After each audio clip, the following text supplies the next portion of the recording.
How is your rib? New sail. On our way to Portoscuso. The backstay, that's the one that's just gone over.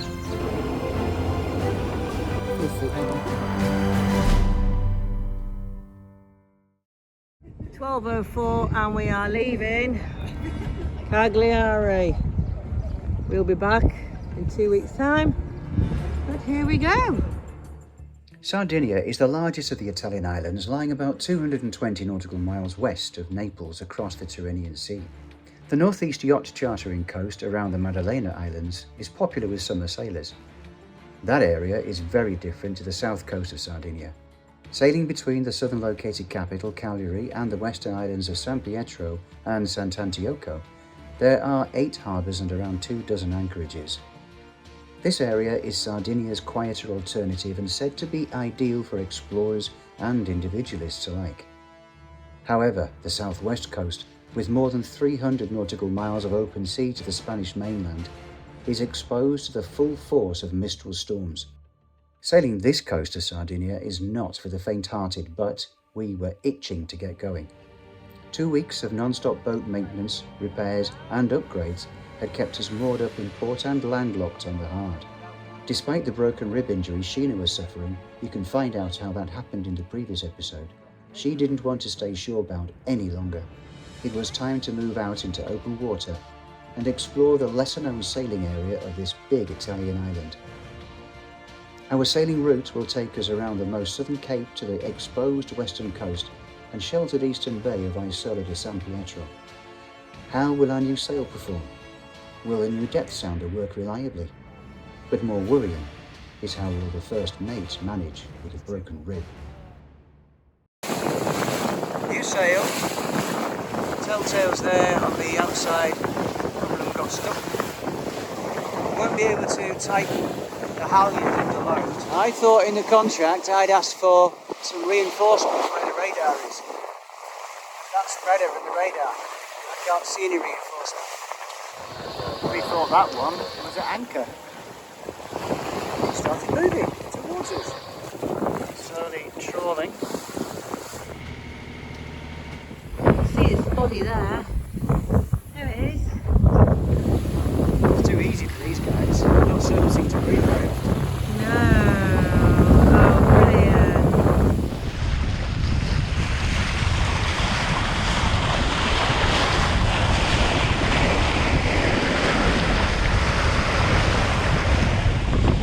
They're just playing.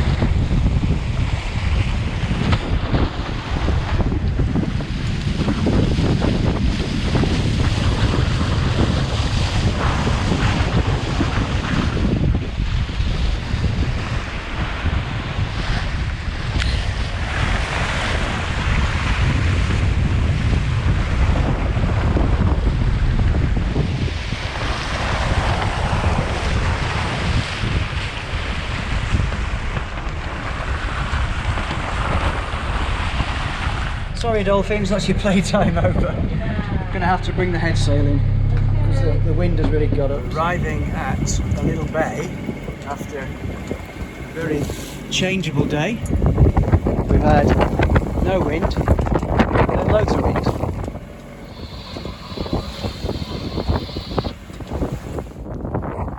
How's it looking?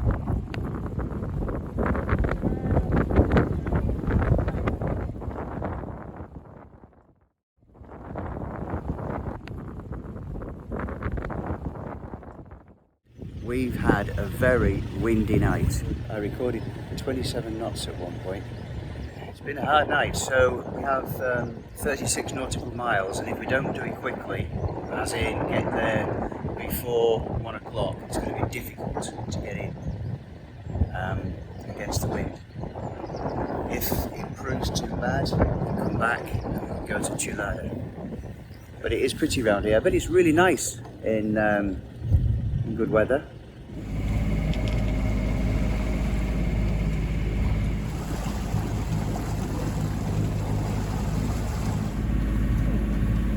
Hello. Hello. Oh. How is your rib? Ow. Do you think it's 2 or 1? I don't know. You said you felt something pop this morning. Oh, I did. Is that when you were bending down? You need to rest. So we're all in the wars. Grandson with chickenpox. Son-in-law with a split scalp. The headbutt in the window. Another grandson who kicked himself in the head with his football. And our daughter fell down the stairs and we think she's broken her ankle. And you've got a cracked rib. What's the matter with you?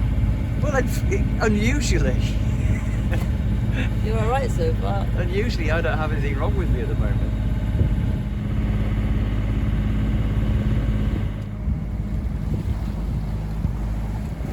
Got a bit of wind, put the head sail out, and now the wind's changing.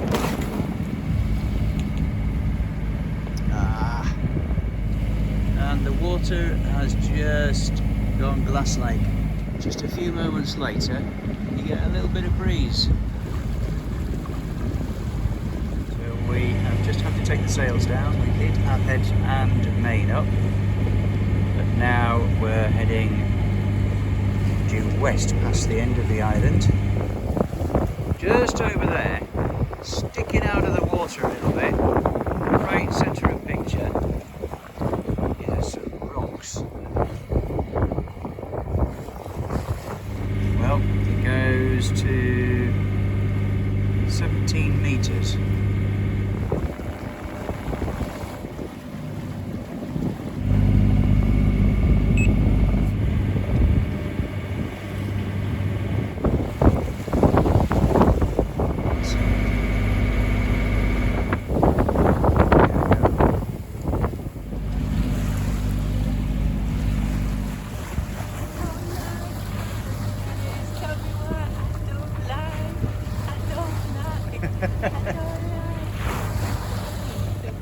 Approaching Isola di San Pietro,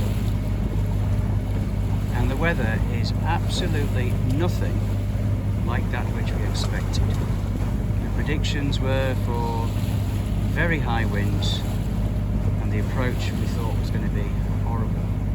And it's still time for the wind to change before we get into port. And we have confirmation through Navali, but we also have the pilot ready to be able to check, make sure we get the right information. Arriving at Carloforte. Oh, it's not the pier or the pontoon I expected it to be, but we'll find out, won't we? Ferries. There's a marina over there, and I thought it was part of that one.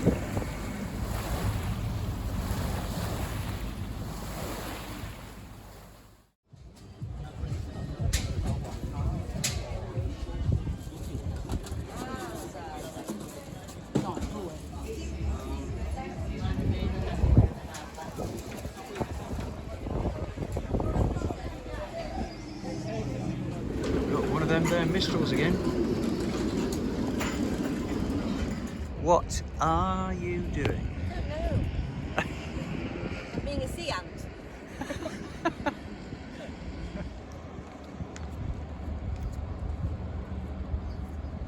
I know what it is. 1, 2, 1, 2, 1, 2. What are you being? That lady at the back of that boat.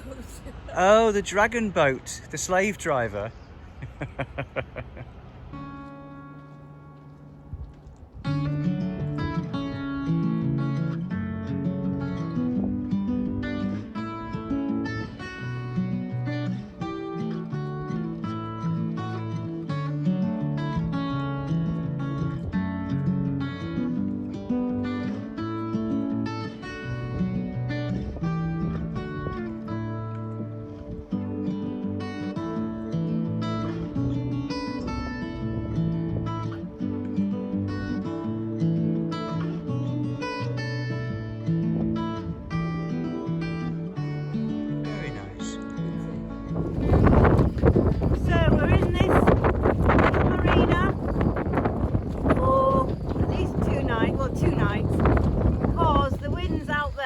Gusting up to 31, and I'm hoping that Jonathan has got my message to come and and help me get back on the boat?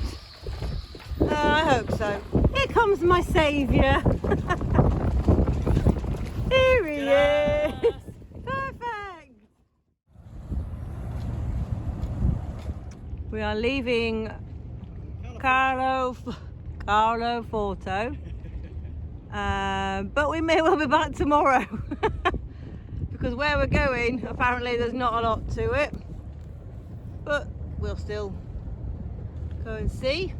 And because it's only about an hour's sail, I'm not bringing all the fenders in, I'm just going to bring them on the top. Ooh, naughty crew. We're on our way to Portoscuso, crossing the channel between the mainland and the islands. Shallows all the way along, but nothing that's less than 3 metres. We've got a 14 knot breeze, and it's a nice day. It's a good sailing breeze. We don't know whether Portoscuso is going to be a pleasant place or not. A lady I spoke to this morning who knows the region quite well, an American, turned a nose up at it when I suggested we were going to Portoscuso. So we'll find out when we get there.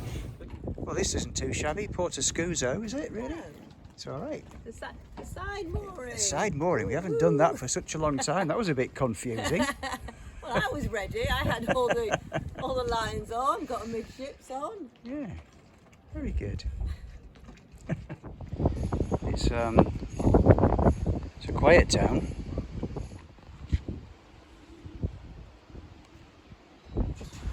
Carloforte is over there. These rocks are well weathered. Have you found the Tuna death trap? No, I think it's further down. You think it's further down? So. Okay.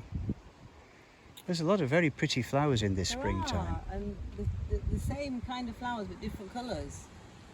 There's the pink one over there, and there's a yellow one and an orange one. I think this says the road of rotting tuna.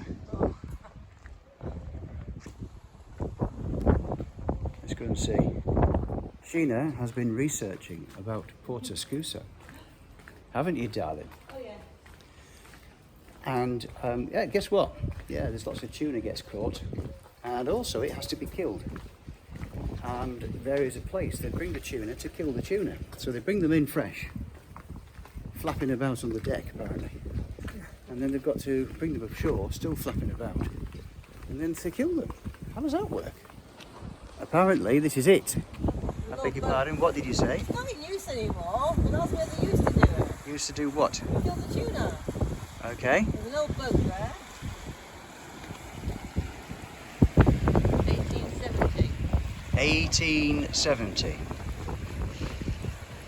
So the boats would come in and they'd haul the tuna ashore, and somebody would be there with a big hammer Well, or a club or something. 1870. Right. Who is Eleonora D'Amoria?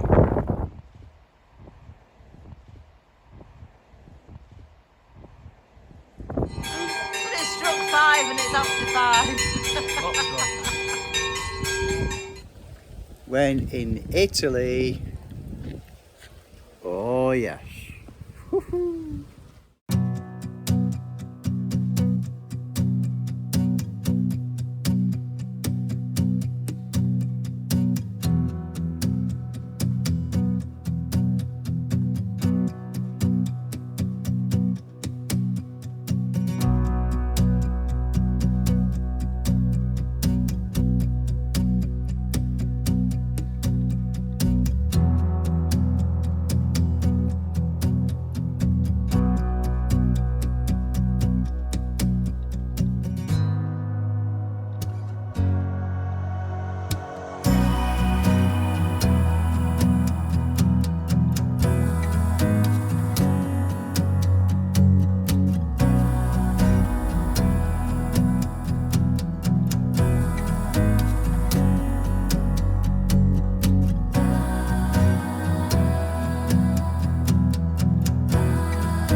leaving Portoscuso in the morning with first mate at the helm,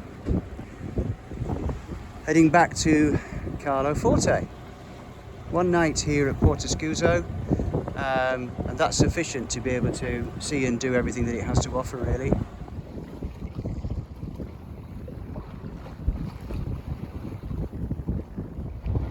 The wind is changing around here, isn't it? Yeah, definitely. What's the name of the island? Villa Marina. So this is the top of San Pietro Island, I think, isn't it? This is the cap here that we're seeing on the right.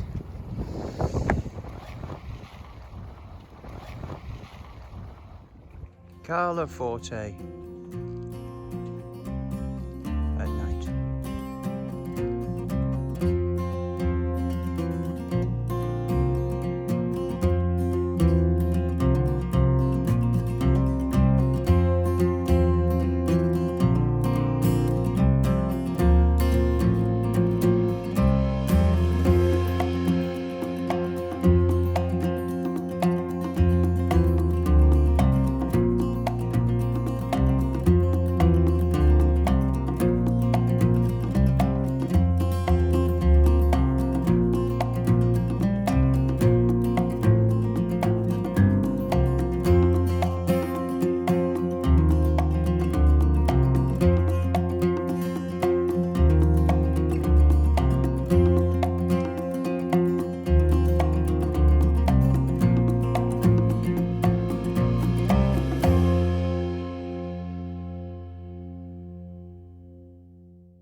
You're a bit concerned about a ferry suddenly deciding to leave. Well, yeah, because when they move quite quickly.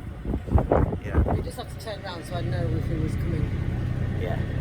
Would you go back to Carloforte as a marino? Oh, yeah. Yeah? Yeah. Well, we did, didn't we? Yeah. Well, we did, didn't we? Because over there was nada. Yeah, I think it's a really pleasant one, and it'd be interesting what it's like, and as it gets busier. Yes. But I like the fact that locals were just around in the restaurants that we ate in, and yeah. Very nice place. We're drifting. Not as in like a car drifting. So we switched the engine off. There's about six knots of wind. We've only got the head sail out. Doing a little bit of practice. A lot of practice. I don't get it. I'm really struggling with which way to steer and which way to hold, and he's very patient, to be fair. You're doing really well. Oh, thank you, but my mouth's all dry. I'll get you some water. So we've just got a slight increase in breeze, and we're now moving again. And there's a stronger breeze approaching. Just see that in the distance. See the ripples on the water that are changing. 7 knots. We've gone down to 1.5 knots of wind, and now it's just starting to build again in the space of about 20 minutes. There we go, we're getting boat speed again now. You can just see it, can't you? Yep, and there's a pocket in the middle there. Can you see it? Yeah. Where there's a... So we're going to get an increase now. The ripples are changing on the surface of the water. Yeah. Okay, we're getting a gust of 8, 9, might get 10.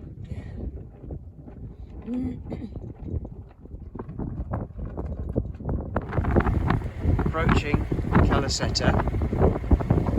Just radioed in to say we're on our way.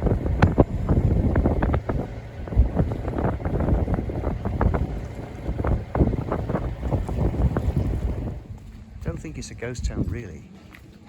No, but there's nothing open. Not many people around. It's Sunday afternoon. Everyone's asleep. What, like you were earlier? Like I was. All right, I did have a nap. Even the ice cream shop's shut. That doesn't look like it's been open for a while, No.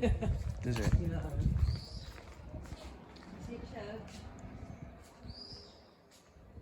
We've walked across the top there Yeah. and down to the left. Voices. Vibrant centre of Calasetta. That's well painted. Oh, what's that in your hand? It's an ice cream. Another ice cream. Another ice cream. Another ice cream. 28 knots gusts just then. She is in pain. We've been bumped. We've got to go. Firing range, and you have to give Capo Chulada a 5 nautical mile margin.